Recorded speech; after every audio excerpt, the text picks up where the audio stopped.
السلام عليكم ورحمة الله إلى كل متابعين محمد مجدي. على دماغي. أنا كنت عملت فيديو الكتب، ما شاء الله جاب مشاهدات عالية وجاب تعليقات كتير وجاب لايكات كتير.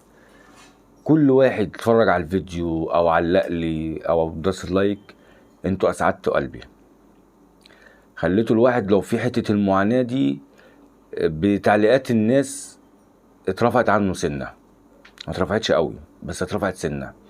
لقيت في إيجابية معايا في الموضوع. طب من ضمن التعليقات دي في تعليقات كتيرة جات لي على التنسيق بتاع الكليات.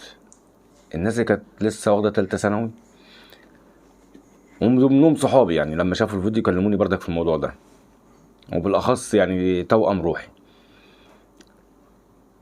على 47% تقريبا أو 37%، هي جايبة 70 و17، والتنسيق واخد من 70 و50%، 70 ونص. ال17 درجة دول احنا في محافظة السويس، يودوا البنت عندها 18 سنة فين؟ هتقول لي اقرب حتة، يعني تبقى غريبة برضو، تقول لي اسماعيلية، تقول لي بورسعيد، تقول لي مصر. لا، ده موديها اخر الدنيا. اخر الدنيا دي ايه؟ تقول لي طنطا، المنصورة. هيوديها فين ابعد من كده؟ مش هيوديها ابعد من كده.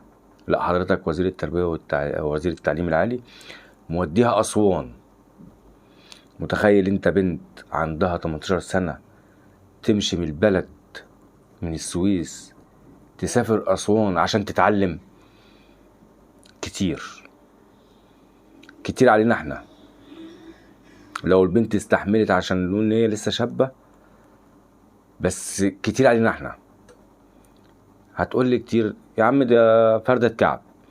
كتير عليك في مواصلات، كتير عليك في إرهاق، كتير عليك إرهاق ذهني وتفكيرك في ابنك. ابنك ده مسافر، مش بلد غير البلد، لا، انت خلاص، انت السودان اقرب لاسوان من السويس واسوان. تخيل انت دي، يعني انت ممكن تعدي السلك الشائك تبقى في السودان، في اسوان، في السودان. ما يقدرش يجيله. طب دي بنت. وقيس على كده تعليقات كتيره جات لي كده، يعني هم ممكن يكونوا شافوا المجال ده انا اتكلمت فيه فبعتوا لي تعليقات على كده. طب ايه رايك حضراتكم نقرا التعليقات مع بعض؟ التعليقات دي جات لي، كل واحد كتب حاجه انا بحييه، سواء ايجابي او سلبي. وان كان يعني الحمد لله بفضل الله معظم التعليقات اللي جايه ايجابي. والله بجد ربنا يسعد اولياء الامور. انا ام ل3 بنات، ما عنديش غيرهم ومش عارف اصرف عليهم ازاي. دي واحده ام ل3 بنات، بس هي مش عارف حالتها ايه، سواء منفصله سواء ارمله، الله اعلم. طيب والله بجد ربنا يسعد اولياء الامور.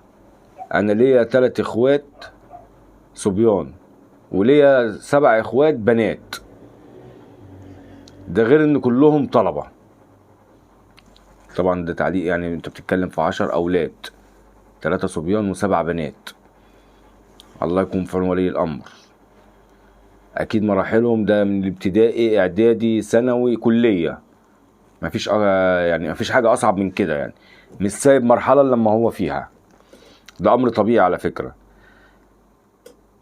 كتاب الرياضة جايباه السنة اللي فاتت دفعة 2023 ب450 جنيه. انا كتاب الرياضة جايبه السنة دي ب835 جنيه، ده بعد الخصم. ما كنتش اشتريت الكتب وكان كفاية مذكرات، مش بمزاجي، والله ما بمزاجي. ربنا معاك وان شاء الله ابنائك ربنا يوفقهم يا رب. بالنسبة لسنة اولى ممكن تشتري مستعمل من مكتب بيكون اوفر ممنهج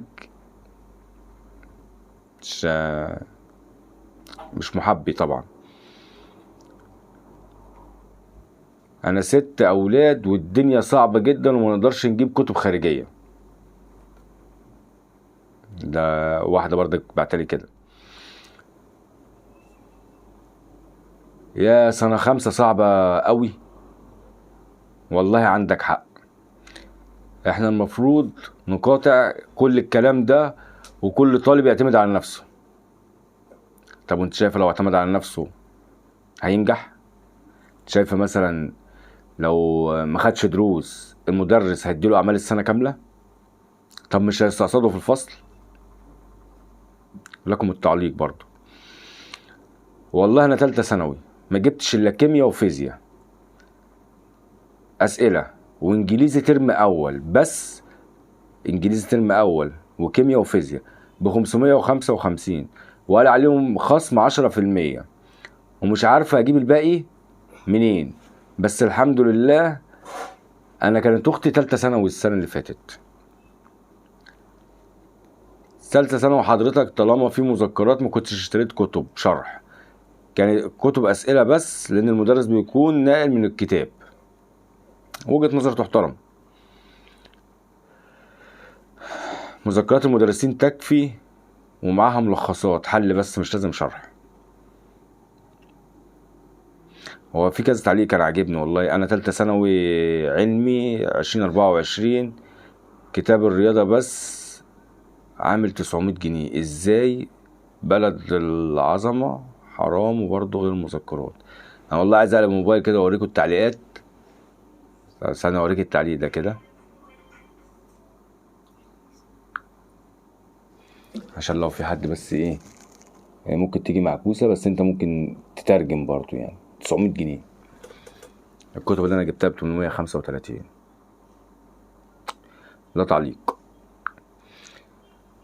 فاحنا دلوقتي جايين نناشد وزير التعليم العالي، وزير التعليم العالي. ويا ريت يا جماعه لما اعمل فيديو يا ريت يعني انتوا حضراتكم تمنشنوا وتزودوا من التعليقات، لان بتعمل تفاعل بعد كده. حضرتك انا بنت صاحبي جايبه 70 و17%، مرحله اولى واخده 70 و50%. بعد اذن حضرتك دي بنت، ومع احترامي لكل اولياء الامور ده سن مراهقه، مش هينفع تعتمد على بنت توديها اسوان. لو انت ضامن البنت مش ضامن الناس اللي هتتعامل معاها. لو انت ضامن البنت والناس اللي هتتعامل معاها مش ضامن الزمن. فاحنا كل اللي طالبينه ان احنا نحافظ على اولادنا.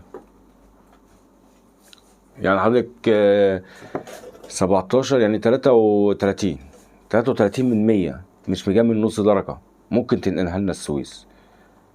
لو هتيجي ممكن تنقلها اسماعيلية، لو هتيجي على قد ساعة، لو والدها او والدتها هيتعبوا معاها ساعة رايح وساعة جاي من السويس لاسماعيلية، احنا موافقين، بس ما توديهاليش اسوان. وبنت تانية رايحة اسيوط، الكلام ده يا جماعة من السويس. الناس دي في السويس، الناس دي انا قعدت معاها والله اقسم بربي انا قعدت معاهم. واحدة رايحة اسيوط واتنين رايحين اسوان. الموضوع صعب، وبغض النظر ان هو صعب هو مكلف. احنا قلنا لحضرتك عايزين نعلم عيالنا لا اكتر ولا اقل. فيا ريت بلاش عبء على العبء، عشان اقسم بالله هي ما مستحمله، اقسم بالله ما مستحمله. وانت معدي بقى على الفيديو ده ما تنساش تعمل اشتراك ولايك، وبعد اذن حضراتكم شيروا الفيديو. بعد اذن حضراتكم شيروا الفيديو. واللي ما اشتركش في يوميات محمد مجدي اشترك وفعل زر الجرس. ويا رب يوفق اولادنا ويوفق الجميع، ويعين كل اب وكل ام على اللي عنده، ويعين الناس بظروفها. اشوفكم في فيديو جديد، وما تنساش برضك زي ما قلت لك اللايك والشير، ويا ريت تعمل مشاركة عشان ناس كتيرة تستفيد. والسلام عليكم ورحمة الله.